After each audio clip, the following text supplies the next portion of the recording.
Racontez-moi votre histoire. Sur Radio CHU. Racontez-moi votre histoire. L'émission où les enfants interviewent les plus grands. Racontez-moi votre histoire. Bonjour mes petits amis, bienvenue dans votre émission Racontez-moi votre histoire sur Radio CHU. Et alors cette émission, c'est une émission où les jeunes qui participent à l'enregistrement deviennent des journalistes et interviewent un invité.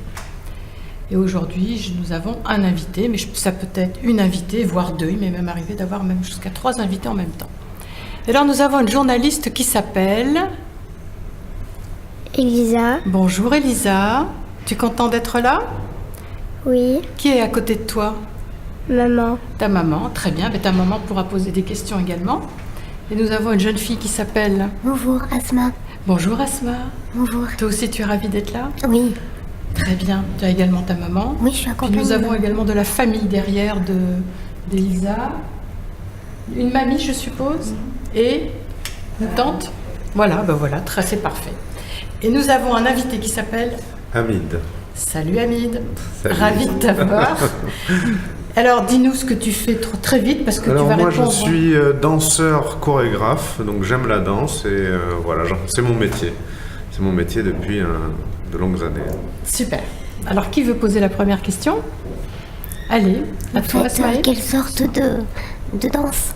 Alors aujourd'hui je pratique de la danse hip-hop. D'accord. Mais pour en faire mon métier, j'ai dû passer par des écoles et faire de la danse académique, classique, contemporaine, jazz, des claquettes, de la danse africaine. J'ai essayé de toucher à toutes les danses et puis je me suis spécialisé dans la danse hip-hop. Tu connais la danse hip-hop ? Oui, un petit peu. Un petit peu. Elisa, tu connais la danse hip-hop ? Non. Pas ? La danse hip-hop, c'est, comment expliquer ? C'est une danse que les jeunes pratiquent aujourd'hui. Il y a des danses au sol où les gens tournent sur la tête, font des figures, et puis il y a des danses debout, là où le corps est tout élastique. Donc je te montrerai tout à l'heure. Mais tu danses, toi, Elisa ? Moi, non. Non ? Bah, tout le monde danse. Quand tu étais enfant, tu faisais du sport et quoi? Alors quand j'étais enfant, je faisais de la gymnastique. Voilà, je faisais pas de foot, je faisais pas de basket comme les copains, je faisais de la gym au Bouscat. On m'avait inscrit et tout petit, j'aimais bien me retrouver sur les mains, marcher sur les mains, faire des roues. Et j'étais un petit peu élastique, très très souple. Et donc quand la danse hip-hop est arrivée, après, comme une mode, ça m'a permis d'avoir des facilités. Comment tu as connu le hip-hop? Alors j'ai connu le hip-hop par une émission de télé. Alors c'est il y a très très longtemps, c'est dans les années 80, début des années 80. Il y avait une émission le dimanche après-midi qui s'appelait HIP, H-O-P, qui veut dire hip-hop. Et donc ça durait 10 minutes et il y avait une leçon de danse. Et juste après l'émission, on descendait de là où on habitait, on se retrouvait avec tous les copains et puis on s'entraînait. Voilà, ça se passait moi je suis de Bordeaux, donc on allait au Grand Parc, on allait sur les terrasses de Mariadec, et puis il y avait des jeunes de partout qui venaient s'entraîner. C'est comme ça que j'ai connu la danse hip-hop. Est-ce que c'était vous qui étiez chorégraphe avant? Non, au tout début on dansait comme ça, on n'était pas chorégraphe, tout le monde dansait, s'exprimait. Mais par la suite, quand j'avais 16-17 ans, j'ai commencé à chorégraphier pour des groupes, pour une comédie musicale notamment. Voilà. Je me suis improvisé chorégraphe, mais j'avais pas fait d'école. Et c'est après, c'est bien plus tard, quand j'avais 18, 19, 20 ans, que j'ai fait mes écoles. Voilà, j'étais professeur avant d'avoir fait des écoles. Depuis quand tu en fais de la danse? Alors je danse depuis 1984. Ça fait très longtemps, ça fait peut-être... j'ai 45 ans aujourd'hui, donc ça fait plus de 31 ans que je danse. Est-ce que ça vous plaît toujours autant? Oui, toujours, mais comme le corps s'use, il y a des choses que je peux plus faire. Voilà, j'ai des douleurs aux épaules, j'ai un petit peu mal aux genoux, donc je fais des choses moins performantes qu'avant. C'est plus doux, plus calme. Et si j'ai besoin d'avoir des gens plus performants, j'auditionne des danseurs qui sont plus jeunes et qui peuvent le faire. Bonjour, je suis la maman d'Asma et j'aurais voulu savoir si vous avez une école qui est à vous. Non, je n'ai pas d'école à moi, mais je travaille dans un endroit qui s'appelle le Centre Argonne Nansouty Saint-Genès. C'est une maison de quartier où là-bas il y a de la danse et tous les soirs en fin de journée, il y a peut-être une cinquantaine de jeunes qui viennent s'entraîner. Il y a des cours le mercredi pour les enfants, il y a des cours le samedi, il y a des cours le mardi. Mais moi, je ne donne pas de cours parce que je suis souvent en déplacement. Mon métier m'emmène des fois à voyager de ville en ville et donc je ne peux pas donner de cours. Mais peut-être qu'un jour, je monterai une école de formation quand ça sera plus calme pour moi. Est-ce que vous avez une base de volontariat pour les jeunes du centre culturel? Puisque vous parlez, vous avez un centre culturel. Est-ce que c'est un centre culturel et vous allez bénévolement pour les enfants? Oui. En fait, le centre culturel ouvre ses portes gratuitement et nous donne la possibilité d'utiliser la salle pour répéter, travailler. Et nous, de notre côté, tous les gens qui viennent danser, on les aide gratuitement, bénévolement. Vous êtes bienvenus. Voilà. Merci. Voilà. Est-ce que tu as été dans les pays étrangers? Oui, je suis allé dans les pays étrangers. J'en ai visité, j'ai compté, mais presque une trentaine. Voilà. Donc, il y a eu une époque où je partais peut-être pendant un mois et demi par an. Et donc, je faisais 5, 6, 7 pays. Donc, j'ai eu la chance d'aller au Moyen-Orient. Je suis allé en Égypte, en Turquie, en Israël, en Palestine. Je suis allé au Liban. Je suis allé en Afrique aussi de l'Ouest. J'ai fait une dizaine de pays en Afrique de l'Ouest. Le Burkina Faso, Guinée-Conakry, Sénégal, Mali, Algérie, Maroc, l'Afrique du Sud. Des pays de l'Est aussi, la Roumanie, la Lettonie. Et puis plus haut aussi, j'ai eu la chance d'aller en Finlande, en Suède. Voilà, en fait, c'était pour faire quoi là-bas? En fait, j'allais là-bas faire des spectacles. J'avais un petit solo où je racontais ma vie ici même à Bordeaux, quand j'avais découvert la danse classique. Et puis en racontant cette histoire, c'était nouveau qu'un danseur parle. Parce qu'en général, les danseurs, ils dansent et puis on regarde leur spectacle. Mais là, comme je prenais la parole, c'était vraiment un spectacle où j'avais eu beaucoup de papiers dans la presse et donc ça m'a emmené à voyager à l'étranger. Ouais, et donc j'ai fait plein de pays et le spectacle, je l'ai traduit dans plusieurs langues. C'est pas moi qui parlais, mais il était en turc, il était en arabe, il était en allemand, il était en anglais, en portugais. Et on avait fait des sous-titres et les gens découvraient le spectacle. D'accord. Ouais. C'était chouette, ça c'est il y a presque une vingtaine d'années. C'est pour ça que ce spectacle qui s'appelle Chronix, on va le refaire en 2020, on va faire la version 2. Ça va s'appeler Chronix 2. Mais est-ce que tu as pu transmettre ta danse aux autres pays? Oui, souvent quand on est invité, on a la possibilité de donner un atelier. Donc j'ai rencontré des danseurs d'Afrique du Sud, au Canada ou dans d'autres pays, au Portugal, au Brésil. Mais eux aussi m'ont appris leur danse. Donc j'ai appris des techniques de danse qui viennent d'Afrique du Sud, comme le pantsula. Le pantsula, c'est une forme de danse de rue d'Afrique du Sud. Le gamboots, c'est une danse là où ils se tapent sur les bottes. Ils tapent sur leurs jambes et ils font du bruit sur le corps. Voilà, j'ai appris des danses de là-bas. Voilà. Après, il y a aussi des danses du Maghreb, des danses alaouis, avec les épaules, avec des bâtons. Donc je ne connaissais pas et j'ai appris ça, on m'a appris ça. En Palestine, oui, au Liban, ils ont une danse qui s'appelle la debka. C'est une danse souvent qu'on fait dans les fêtes où les gens se tiennent. Et voilà, ça m'a beaucoup plu. Moi, j'ai eu beaucoup de chance d'apprendre toutes ces danses et de pouvoir voyager. Voilà. Mais au tout début, pour moi, c'était pas facile. Parce que je travaillais pas bien à l'école, parce que mes parents n'étaient pas très riches. Et donc, pour moi, la danse, c'était comme une seconde école. Donc, ça m'a permis de réussir parce qu'on m'a donné une bourse. Comme j'avais gagné un prix à Bordeaux, au conservatoire, on m'a dit, en fait, tu es doué, tu peux continuer, on te conseille de continuer. Et donc, je suis monté à Paris. À Paris, on m'a donné une bourse pour aller étudier dans une école de danse classique. Donc je suis parti à Cannes pendant 1 an dans une école qui s'appelle, c'est l'école Rosella Hightower, c'est une grande dame. Est-ce que vous avez aimé la danse classique? Au début j'ai eu peur, j'étais pas très à l'aise parce qu'il y a une tenue dans la danse classique, il faut mettre des collants et moi je voulais pas mettre des collants. C'était pour les filles voilà, j'étais pas à l'aise, je me suis dit que déjà je savais pas en faire. Et j'ai commencé, j'étais avec des enfants, j'étais assez grand, j'avais 15-16 ans et eux ils étaient tout petits, ils avaient 7, 8, 9 ans dans ma classe. Donc j'étais avec des enfants et après je me suis dit que il y avait personne qui me connaissait, quoi. Donc je me suis habitué, mon professeur m'a beaucoup aidé. Cette école-là m'a ouvert les bras, ils m'ont beaucoup aidé. Et donc j'ai pu avoir un bon niveau en danse classique, mais ça m'aurait jamais permis de devenir un danseur classique. Il faut être très très fort, très souple, et moi je voulais juste avoir des bases. Voilà. Et après je suis parti à New York pendant 1 an. J'ai eu une bourse et j'ai étudié dans une autre école qui s'appelle Elvin Alley, c'est une grande école.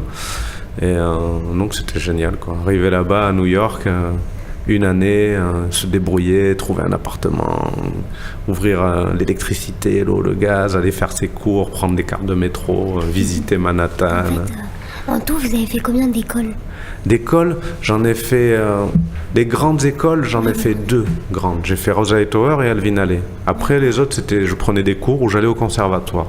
Le conservatoire, en fait, c'est un lieu qui est ouvert à tout le monde.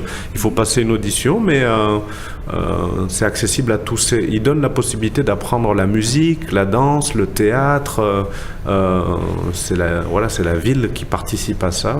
C'est l'éducation pour tout le monde. Et donc, si quelqu'un est passionné par la musique, il peut aller au conservatoire. C'est quelque chose qui n'est pas très cher. C'est accessible. Voilà. Tu as appris d'autres danses? Alors j'ai appris d'autres danses, mais j'étais pas très très fort dans les autres danses. J'ai fait de la danse contemporaine, j'ai fait des claquettes, j'ai fait du jazz, j'ai fait des techniques américaines. Alors si je vous dis les noms, ça va pas vous parler, mais j'ai fait du Horton, du Limon, du Graham, du Cunningham. C'est des techniques de danse c'est des personnes qui ont inventé des danses. Donc je les ai apprises, mais voilà, c'était pour les connaître. Comme quand on va à l'école et qu'on apprend l'histoire, les maths, il faut apprendre une culture générale, il faut tout apprendre et puis après on se spécialise. Est-ce qu'il y a une danse qui vous a plus plu que le hip-hop? C'est dur à dire. Non, j'ai beaucoup aimé la danse hip-hop, mais il y a une danse dans la danse hip-hop, parce que dans la danse hip-hop, il y a beaucoup de danses. Dans la danse hip-hop, il y a la breakdance, il y a le popping, le locking, c'est les danses debout, mais j'ai beaucoup aimé une danse qui s'appelle le rocking. C'est une danse où on mélange des danses latines, il y a des pas de salsa. Voilà, j'ai beaucoup aimé cette danse, qui est très rare, hein. Les gens ne la connaissent pas forcément. Mais je vous montrerai après. Bonjour. Bonjour. Emeline, la tante d'Elisa. D'Elisa. J'avais une petite question. Vous avez dit que vous avez étudié plusieurs danses, on va dire traditionnelles de différents pays. Oui. Est-ce que vous auriez étudié danse régionale française? Et est-ce que ça vous a plu? Une danse régionale, j'ai étudié la danse basque. Donc j'ai travaillé avec des danseurs basques de Bayonne et de Saint-Jean-Pied-de-Port et c'est très compliqué, hein, c'est pas facile. Et on retrouve dans la danse classique quelques pas de la danse basque, mais c'est une danse qui est magnifique, qui virevolte, qui sautille, qui est vivante. Après non, je connais un peu quelques danses bretonnes. Mais c'est parce que vous n'aviez pas l'occasion ou parce que c'est pas trop votre monde Mais en fait, aujourd'hui, les danses traditionnelles se perdent et il faut vraiment aller les chercher dans un endroit précis. On n'apprend pas aujourd'hui une danse traditionnelle. Ça se perd de plus en plus. La plupart des gens savent danser, bouger, mais connaître une danse d'un village, d'un territoire, ça se perd. C'est plus dans notre culture, voilà. On perd cette tradition-là. Donc il y a des endroits très précis, comme au Pays Basque, comme en Bretagne, en Corse. Enfin, je sais pas aussi s'il y a des danses alsaciennes, des danses niçoises, des danses. Oui, Pour la prochaine école, oui, bien sûr. Ça peut être un projet avec les enfants. Bien sûr, c'est un projet. On peut en faire un projet. Apprendre les danses traditionnelles, c'est très important. Il faut les sauvegarder, il faut les connaître.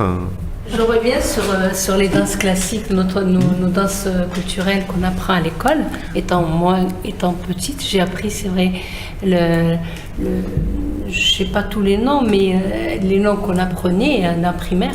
C'est vrai qu'il faut surtout inciter dans le programme éducation nationale à remettre certaines danses qui ferait bouger nos enfants et oui. Ça fait des exercices en fait. Bien sûr, mais en fait le corps c'est un outil et bien souvent des fois on est mal à l'aise avec notre corps.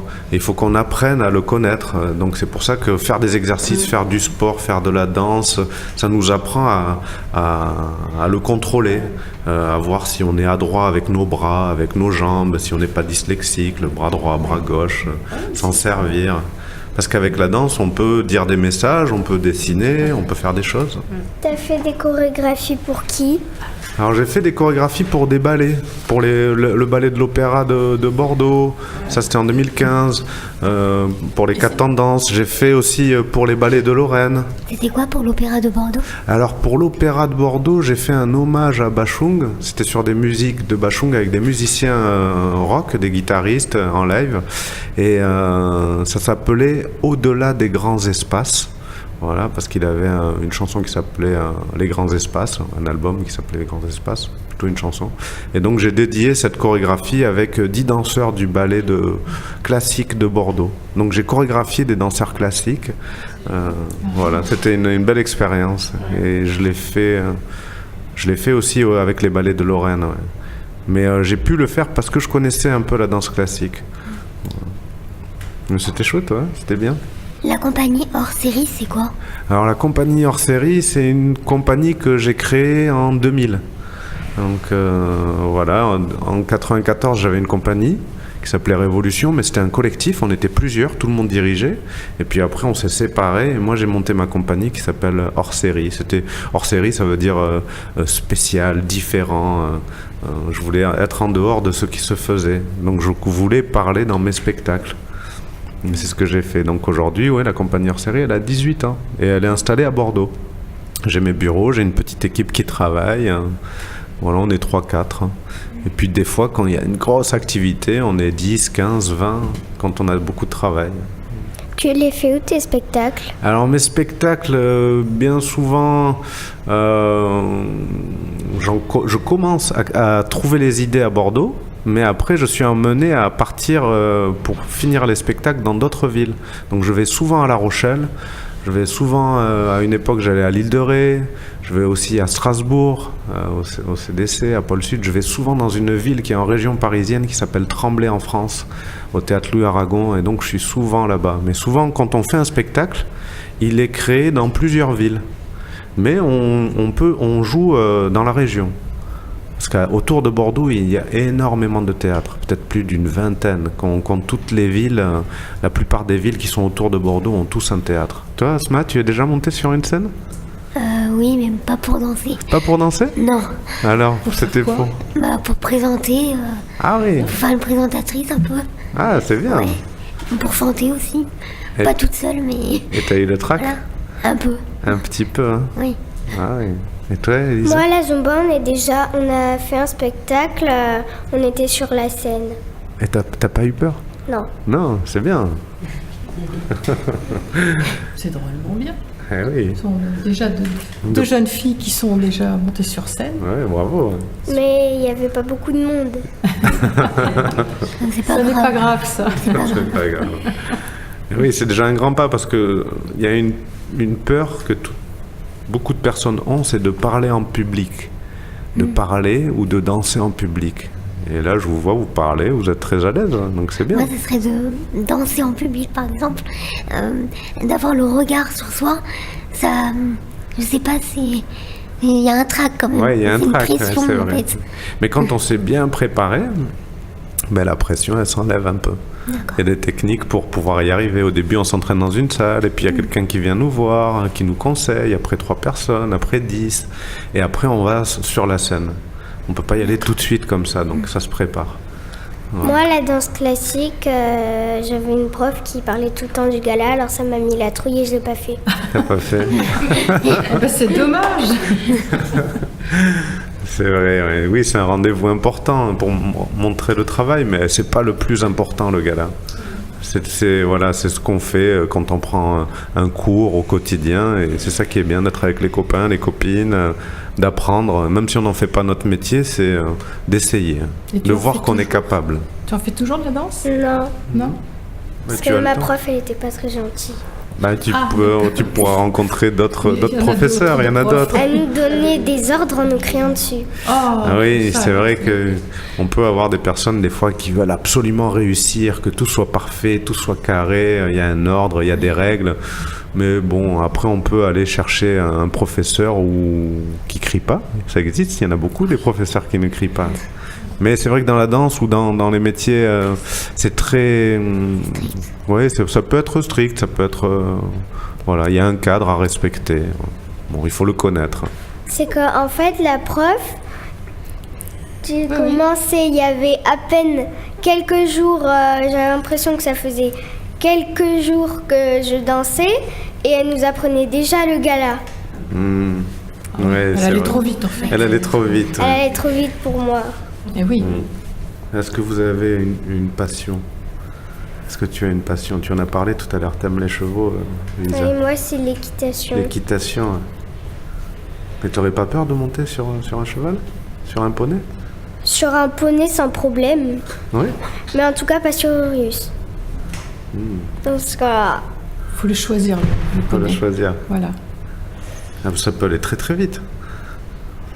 Un cheval, ça peut courir vite, ça peut aller au galop, au triple galop. Ça demande d'être doux, attentionné, de le rassurer. Ah, mais c'est bien. c'était qu'en fait, il partait sur le côté vers le poney de ma sœur. Oui. Ça fait que ça me faisait pleurer, ça me faisait peur. Mais on apprend. Il y a des gens qui t'apprennent à contrôler et à te promener avec le cheval. Mais il y a Donc, c'est longtemps bien. que tu as fait du poney. On a l'impression que c'est très loin ou c'est récent. J'en fais tous les ans, moi 4-5 fois dans l'année. D'accord. C'est bien. Un peu plus. D'accord. C'est bien, bravo, c'est chouette. Et toi, Asma, tu as une Moi, passion? j'ai fait des arts plastiques Ouais. et j'ai fait les beaux-arts. Ah oui. J'ai fait une école des T'as beaux-arts. fait l'école des beaux-arts? Oui, dans mon village et voilà, ça m'a bien plu. J'en ai Qu'est-ce que fait. tu as fait en art plastique? On a travaillé sur tout en fait. J'ai fait beaucoup de manuels. Oui. J'ai fait un peu d'informatique Oui. pour apprendre à faire des montages. Mais voilà, j'étais beaucoup plus manuel au niveau de tout ce qui est peinture et poterie en Et fait. tu as aimé? Oui, oui. Ah, Et tu continues un peu la poterie ou la peinture? Je continue les arts plastiques plutôt. Maintenant, je le fais pour moi, pour offrir aussi. Oui. Mais voilà, oui, c'est devenu plus. Je l'ai un peu plus mis de côté parce qu'avec les études, c'est un peu Ah, on compliqué. peut tout oui. faire, c'est vrai. Voilà. ouais, t'auras le temps d'y revenir. Voilà, ça, on peut en faire à tout âge. Hein, de toute Oui, façon. oui. Bah, c'est bien d'avoir une passion. Si vous avez toutes les deux une passion, c'est chouette. Mais aussi, papa, il dit que quand je lui fais des massages, il dit que peut-être je serai ostéopathe. Eh ben voilà. Eh ben voilà. Mais moi, ce que je veux faire, c'est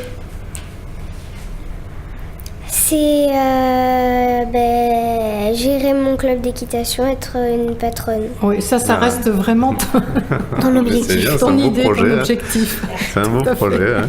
Non, c'est chouette. Hein. Moi aussi, j'aime bien la danse classique, mais quand on ne crie pas dessus. Ah d'accord, mais bien sûr. Bah, Bon, tu- ben là, il faut chercher une autre Il faut école. chercher maintenant. une autre école, Voilà, alors. tout simplement. Ouais, oui. On va revenir sur les spectacles Très bien. que vous avez fait. Est-ce que vous avez fait des spectacles dans des écoles? Alors, j'ai fait ce qu'on appelle des laboratoires d'artistes dans les écoles. Ça veut dire je venais avec des musiciens, des danseurs, des chanteurs, et puis on travaillait dans la journée, on restituait le travail devant des élèves au collège, au lycée, à l'université. Voilà, dans des écoles primaires, ça nous est arrivé. Mais on n'a pas fait vraiment des spectacles finis. Voilà, c'était plutôt de la recherche. D'accord. Ok. Après, comme mes spectacles, bien souvent, ils sont très... ça parle de l'identité. Donc, c'est pas forcément pour les tout petits. Voilà, j'ai un spectacle qui s'appelle La géographie du danger. C'est issu d'un roman. Ça parle d'un sans-papier. J'ai fait un spectacle qui s'appelle Faut qu'on parle. Ça parle de quand j'ai grandi ici, dans les quartiers de Bordeaux, quand j'ai pratiqué la danse classique. Voilà. C'est des anecdotes de vie où à la fois c'est très avec beaucoup d'humour et puis des fois ça peut être avec un peu moins d'humour, un peu plus dur, Un peu plus sérieux. un peu plus sérieux. Mais en tout, des spectacles avec l'accompagneur série, j'en ai monté 15. Ah oui. Ouais, ça fait pour monter un spectacle, il faut 1 an et demi voire 2 ans. Et donc je les chevauche et depuis 2000, j'en ai monté une quinzaine, quoi. Et là, je suis en train d'en préparer un pour l'année prochaine qui s'appelle Yelel. Combien ils sont sur scène pour le prochain spectacle? Alors pour le prochain spectacle, on sera 5. Voilà, 5 danseurs. Danseurs, des fois, il y a des danseurs de Bordeaux, des danseurs de Marseille, des danseurs de Paris ou de Grenoble. Ça m'est arrivé de faire venir des danseurs qui viennent aussi de l'étranger. Il y avait un danseur qui venait du Maroc, de Fès, qui s'appelle Younes. Voilà. J'ai fait une pièce pour des danseurs d'Afrique du Sud. Cette pièce s'appelait Toi Toi. Ils étaient 3 qui venaient de Johannesburg. Donc après, quand on a créé le spectacle, ce qui est difficile, c'est parce qu'ils habitent à 10 000 km. C'est pour les faire venir, jouer le spectacle, ils repartent chez eux. Mais on s'est bien débrouillé. Ouais. Ils ont beaucoup joué en France et ils ont joué en Afrique du Sud. Comment vous choisissez-vous les musiques? En fait, moi j'aime beaucoup la musique. Des fois, je travaille avec un compositeur ou avec un musicien qui me fait la musique, et des fois c'est moi, pendant des mois et des mois, même peut-être un an et demi, j'écoute des milliers de musiques et je les trie, et des fois c'est moi qui organise la bande son du spectacle, une musique un peu douce, nostalgique, une musique pour le début du spectacle, une musique pour la fin du spectacle, une musique explosive, une musique vivante, joyeuse, une musique triste. C'est moi qui les choisis et je fais les montages. Hamid, moi je voulais revenir sur votre jeunesse. Vous disiez, vous dansez dans les rues. Est-ce que notre génération maintenant danse toujours autant dans les rues? Non, c'était vraiment une période... c'est pas évident pour un adolescent ou pour un jeune de danser à l'extérieur. Ils sont très peu. Souvent, on danse dans une salle où on va prendre un cours. Et quand on se retrouve dans les cours, on se rend compte qu'il y a beaucoup plus de filles que de garçons. Voilà, les filles peuvent prendre un cours, mais les garçons, ils préfèrent se débrouiller tout seuls, s'entraîner tout seuls, être autonomes. Notre émission se termine. On a eu plein de questions. C'était très animé finalement. On a eu deux journalistes qui ont posé plein de questions instinctivement. Et donc je remercie Elisa. Merci pour toutes tes questions. C'était chouette. T'as passé un bon moment? Oui. Oui? Très bien. Merci Asma, excuse-moi. De rien. Je te regardais là, tu es très intéressée, très souriante, avec l'œil vif là. Ça t'a plu, j'ai l'impression. Oui, ça m'a plu. Merci. Et puis merci aux mamans qui ont posé des questions. Il y a un énorme merci à Hamid. Avec grand plaisir. Tu nous as appris plein de choses, c'était très différent. On s'est régalé. Merci pour ton rire et ta gentillesse. Avec grand plaisir. Au revoir mes petits amis. Au revoir. Au revoir. Une présence à vos côtés, de belles histoires à partager.